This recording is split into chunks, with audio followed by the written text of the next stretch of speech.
We're going to be going to dope houses. We're going to be going to the, the most prevalent heroin-ridden areas. We're going to be sitting outside looking like a carnival came into town. And we're going to let people know if you need the treatment, we're here in your city.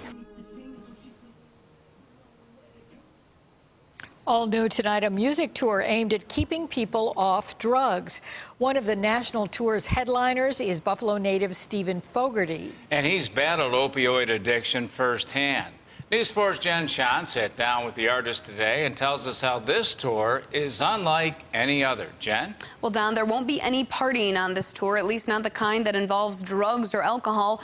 The point of the Recover or Die tour is to connect addicts with rehab centers in their city. We first introduced you to Fogarty, who goes by the stage name Twitch, last year when he was recording music about recovery in a closet. Now he's got a studio on his very own tour bus. Doesn't matter which route I take, 'cause every time I look around, I'm in the same place. Music helped Stephen Fogarty get off opiates.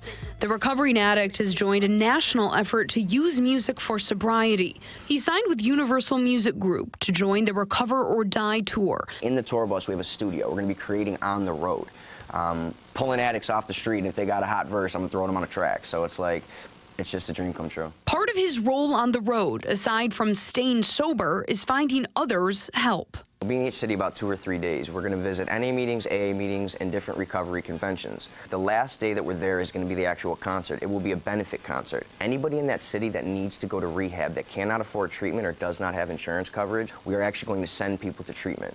Fogarty says affording treatment was a big roadblock for him. When I was trying to get off of, opiates, I contacted as many rehab facilities as I could within my, general area and beyond that, and I couldn't get in. They would not put me into rehab until I failed an outpatient treatment drug test enough times. When I told them that if I continued to do that, I was going to die, they told me that an overdose would give me a little bit better of a spot into, a rehab facility. The tour, through Priority Records and Universal Music Group, so far includes 35 cities. But Fogarty says they're looking to add more. Drop a comment, let me know you're in here with us. His outreach first started on social media.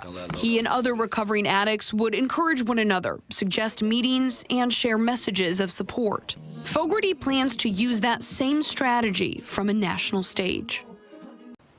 Right now, the Recover or Die tour does not have a stop scheduled in Buffalo. That's something Twitch wants to change. They're adding cities based on the interest and the need for treatment there. The tour kicks off in spring of 2018. If you want to learn more or if you'd like to register your city, just head to our website, WIVB.com, and click on the Found It on 4 section.